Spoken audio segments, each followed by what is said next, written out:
Bonsoir à toutes et à tous et bienvenue aux 20h, édition du 4 décembre 2014. À la une de ce journal, le projet de loi portant répression des actes de terrorisme a été adopté ce jour à l'Assemblée nationale du côté de Yaoundé, malgré les critiques qu'il a suscitées, notamment au sein de la classe politique de l'opposition et même dans la société civile.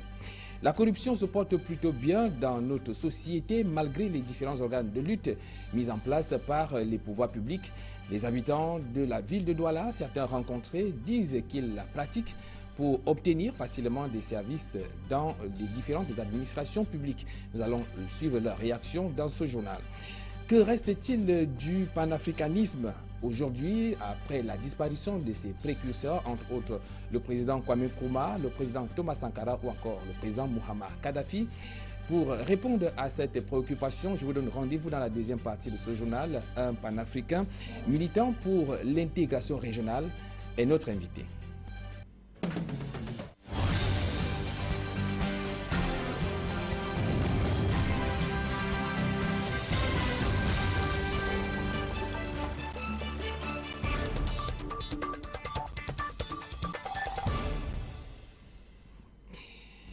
Comme je vous le disais à l'entame de cette édition d'information, que reste-t-il du panafricanisme après le décès de ses précurseurs, le président Kwame Nkrumah, Thomas Sankara ou encore Muammar Kadhafi? Nous recevons ici sur ce plateau un panafricain qui se veut militant pour l'intégration régionale. Privat Ngomo, bonsoir. Bonsoir Monsieur Azégué et merci de m'avoir invité. Alors il faut dire que vous préférez l'étiquette de panafricain, mais il faut quand même dire que vous êtes originaire du Gabon. Oui, je suis effectivement originaire du Gabon, mais je suis africain de nature et panafricain d'esprit. Je me sens héritier d'une longue tradition africaine qui a commencé au XVe siècle en Afrique avec la traite négrière et qui s'est poursuivie en Amérique et aux Caraïbes avec la révolte des nègres marrons, l'abolition de l'esclavage, l'indépendance d'Haïti, l'organisation des congrès panafricains en Europe et ensuite la création de l'Organisation d'unité africaine et de l'Union africaine en Afrique. Et après donc Kwame Nkrumah, Nyerere, Barthélemy Boganda, Robert Ognome, Thomas Sankara, nous essayons de reprendre le flambeau de cette tradition politique avec la création prochaine du premier parti panafricain d'Afrique centrale, en abrégé le PPAC ou le TUPAC. Alors, ce sont vraiment des idées innovatrices. Moi, j'aimerais savoir, nous sommes en plein 21e siècle, ce mouvement qui avait de l'ampleur juste quelques années après les indépendances de plusieurs pays africains. Quel reste-t-il du panafricanisme aujourd'hui en dehors de ces concepts de ses pères fondateurs? Il reste une volonté manifeste de changer de cap, je crois. L'Afrique des États-nations qui a triomphé le 23 mai 1963, lors donc de la création de l'OUA, a eu 50 ans pour faire ses preuves et nous pensons que l'Afrique a été libérée, c'est vrai. Mais l'Afrique est-elle vraiment indépendante? L'Afrique est-elle vraiment souveraine? Sa politique intérieure est-elle dictée par les Africains? Nous pensons véritablement que non. Il est temps, me semble-t-il, de changer le fusil d'épaule et d'entrer dans une dynamique panafricaine qui voudrait que nous soyons plus forts pour être véritablement les maîtres du destin africain. Alors, Privat Ngomo, vous réclamez être panafricain, militant pour l'intégration, je suppose, sous-régionale. Alors, comment définissez-vous cette nouvelle Afrique, l'Afrique centrale? Nous avons l'intention de créer un parti panafricain d'Afrique centrale qui va, je l'espère, donner une autre configuration à l'Afrique centrale. Je veux dire ici que l'année prochaine, précisément le 29 mars 2015, en hommage à la mort du président Barthélemy Boganda, nous allons faire une déclaration de création de ce parti à Bangui. Ce parti, que nous appelons le TUPAC, a pour ambition de réaliser un agenda panafricain sur 50 ans. L'agenda panafricain 50. Nous commencerons donc le travail en 2015 à la création de ce parti et nous espérons qu'en 2065, quand beaucoup parmi nous seront certainement morts, auront disparu, nous espérons avoir la création de l'Union d'Afrique centrale, donc une fédération des pays de la CEMAC. Et cet agenda panafricain, nous l'avons structuré en 3 étapes.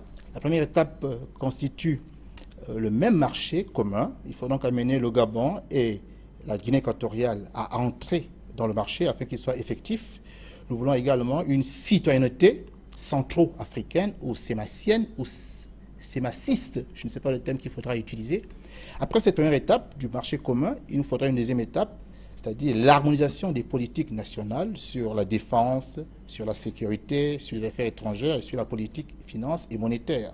Et enfin, la dernière étape, ce serait donc un même État, donc un État fédéral, avec donc une délégation des pouvoirs des États actuels vers un État d'Union d'Afrique centrale. Voilà, sur les 50 ans, ce que nous pourrions faire dans le cadre de cet agenda panafricain. Alors, à vous écouter, on a l'impression que vous êtes totalement coupé de la réalité sous-régionale. Comment comptez-vous réussir où les présidents de la sous-région ont carrément échoué parce qu'il faut-il le rappeler, l'intégration sous-régionale est restée juste dans les concepts, les frontières restent toujours fermées. Pour aller par exemple dans un pays comme la Guinée équatoriale, on réclame toujours le passeport. Alors comment est-ce que vous comptez? On a l'impression que c'est un rêve, tout ce que vous racontez là. C'est certainement un rêve actuellement, mais lorsque notre parti se mettra en place, nous allons entrer dans la réalité. Vous savez, beaucoup de questions ne peuvent pas avancer parce qu'il y a un esprit nationaliste. Le Cameroun va défendre ses intérêts, le Gabon les siens, la Guinée équatoriale également les siens. Et donc, nous sommes dans un cadre pourtant interafricain, mais nous défendons des positions nationalistes. Le travail que nous voulons réaliser avec le Parti panafricain d'Afrique centrale, c'est d'avoir suffisamment de cadres panafricains qui vont rechercher le compromis, qui vont rechercher la possibilité d'accord entre des positions qui sont parfois divergentes. Donc, nous avons l'intention, effectivement, de régler ces questions.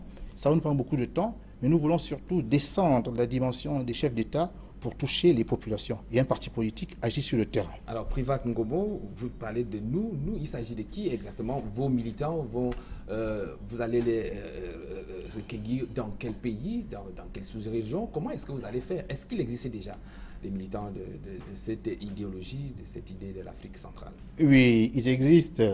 Nous avons commencé par les nouvelles technologies de l'information et de la communication. Nous avons créé un profil Facebook, Parti panafricain d'Afrique centrale, et nous avons créé un groupe. Et donc des personnes adhèrent à ce groupe. Donc c'est une façon différente de faire la politique. Nous nous intéressons aux jeunes. Vous voulez nous dire que cette grande idée de l'Afrique centrale réunie reste encore confinée dans une page Facebook qui n'a pas encore des véritables militants? Ah mais oui, ces personnes physiques agissent virtuellement. Mais le temps est venu maintenant de les rencontrer. Et quand je vis au Cameroun, par exemple, qui est un pays important de la CEMAC, car il a des frontières avec tous les pays de la CEMAC, il a une population qui correspond pratiquement à la moitié de la population de la CEMAC, je suis en train maintenant de rentrer dans une phase très concrète. Mais la virtualité n'exclut pas que derrière l'écran, il y a une personne qui tape son clavier. Et donc cette personne, nous voulons donc l'intéresser à venir participer à cette démarche panafricaine pour que nous transformions la CEMAC d'ici 50 ans. Alors, et si on vous disait que tout ce que vous racontez là, c'est juste de la diversion, c'est juste pour vous faire voir, pour vous démarquer peut-être? Vous savez, on pourrait même dire que c'est de l'utopie, vous savez, que c'est un grand rêve. Écoutez... Vous-même, vous ne trouvez pas que c'est de l'utopie? Écoutez, je vais répondre... Qui avaient des moyens politiques, économiques, ont échoué. Oui, mais je vais vous répondre en disant que si on avait posé la question à Martin Luther King, si c'était une utopie un jour d'avoir un président noir américain à la Maison-Blanche, il vous aurait certainement dit, pour lui, ce n'est pas une utopie, c'est possible. Mais la même question aurait été posée au gouverneur Montgomery d'Alabama, il aurait dit que pour lui, c'est parfaitement impossible d'avoir un jour un noir à la Maison-Blanche. Nous sommes en train de dire que ce qui semble une utopie aujourd'hui sera peut-être une réalité pour votre fils ou pour votre petit-fils. Donc, il faut que nous commencions. Lorsque nous avons fêté le cinquantenaire de l'Union africaine, nous l'avons fait sous le sceau du panafricanisme et de la renaissance africaine. Après 50 ans, l'Afrique s'est libérée, c'est vrai, du joug colonial. Maintenant, il faut que l'Afrique renaisse de ses cendres. Et elle ne peut renaître qu'en étant forte. Et la force africaine se traduit par le panafricanisme et par la réalité des États-nations. Donc nous sommes en porte-à-faux par rapport à une réalité aujourd'hui qui n'est pas satisfaisante. Et nous voulons proposer une nouvelle offre politique qui est l'offre panafricaine. Les générations futures auront certes le temps de juger si vous avez vu juste ou pas. Alors, je voudrais qu'on sorte de cet entretien en revenant quand même de l'actualité brûlante au Gabon. Il s'agit justement de cette polémique sur les origines du président Ali Ben Bongo. Il s'agit suscité par l'écrivain journaliste français Pierre Péan. Qu'est-ce que vous pensez à tout ce qui a été dit? Que pense-t-on de cette polémique au Gabon? Alors, je vais répondre à votre question, mais je voudrais vraiment, dans un premier temps, apporter un éclairage quant à la réalité historique, sociopolitique de cette affaire, car elle commence, en fait, dans la fin des années 60, début des années 80. Quelques personnes qui fréquentent la galaxie présidentielle ont l'information selon laquelle Albert Bernard Bongo aurait pour fils adoptif Alain Bernard Bongo. Et en 1983, Pierre Péan, le même, va sortir Affaires africaines. Ce livre, bien entendu, sera interdit à la vente au Gabon, mais il va laisser transpirer cette information qui va sortir du petit cercle des privilégiés qui fréquentaient donc la présidence pour entrer dans un domaine public, et de plus en plus de personnes seront informées. Mais nous vivons à l'époque sous le monopartisme. Il n'y a donc pas de liberté d'expression, il n'y a donc pas une presse car elle est muselée, et donc il n'y a pas de débat. Et la personne Ali Bongo n'a pas encore l'importance qu'on lui connaît aujourd'hui. Et en 1990, au cours de la conférence nationale, un homme politique, aujourd'hui décédé car il a été assassiné, Joseph Renjambe, qui était le leader du Front uni des partis d'opposition, a dit au cours d'un échange très vif à Ali Bongo qu'il était biafrais et qu'il n'avait pas à s'occuper des affaires du Gabon. En 2009, précisément en juillet, la rumeur ressurgit avec le président du Morena, le mouvement de redressement national, qui a été le premier parti d'opposition au système Bongo-PDG. M. Luc Bongonossi introduit un recours auprès de la Cour constitutionnelle pour l'invalidation du dossier de candidature d'Ali Bongo, au motif qu'il y a un faux dans son acte de naissance. Donc, je voudrais quand même terminer sur c'est bon pour l'historique. Jusque-là, vous ne nous avez pas dit si vraiment cette affaire intéresse autant les populations gabonaises que ce journaliste écrivain français a semblé le dire. Mais il s'agit, monsieur, de la constitution de notre pays. Nous avons aujourd'hui le sentiment, et c'est un doute qui s'est installé et qui a brisé la confiance entre le chef de l'État et son peuple, le peuple dont il détient le mandat, nous avons le sentiment que ce n'est pas un Gabonais. Car chez nous, au Gabon, pour être Gabonais et jouir de la nationalité gabonaise, il faut être né de père. Est-ce qu'il n'y a pas un risque que ce qui s'est passé en Côte d'Ivoire, en parlant d'ivoirité, puisse s'installer dans ce pays? Est-ce que vous ne voyez pas qu'il y a un risque à ce que vous vous installez, vous mettiez cela dans vos têtes du côté du Gabon? Je ne pense pas. Je pense qu'il faut respecter la Constitution. Le président peut respecter la Constitution. Il lui suffit simplement de nous présenter son acte de naissance pour que ce débat n'ait plus lieu. Or, qu'est-ce qu'il a fait, le président de la République, lorsqu'on a demandé de présenter son acte de naissance? Mais il a simplement brandi Je vous en prie, ce n'est pas l'objet de ce journal, c'était juste une question. Non, mais je veux dire qu'il a brandi. Sortir de cet non, mais je veux dire qu'il a brandi un acte de naissance qui ne correspond pas à la réalité. Et donc, il n'a pas réussi à répondre à la question. Donc, si les Gabonais considèrent qu'il est un Gabonais d'adoption, ils vont donc lui demander de respecter la Constitution en son article 10. D'accord. Merci, Privat Ngomo. Ça, c'est votre avis, c'est de votre point de vue par rapport à cette polémique sur les origines du président Ali Ben Bongo. Merci d'avoir répondu à notre invitation, puisque le temps qui nous est imparti, la deuxième partie de ce journal est arrivée à son terme. C'est moi qui vous remercie et je vous souhaite une bonne soirée. Mesdames, Messieurs, donnons-nous rendez-vous demain lorsqu'il sera 20h. Merci d'avoir été à notre compagnie. Surtout, restez sur Equinox Télévision car nos programmes se poursuivent.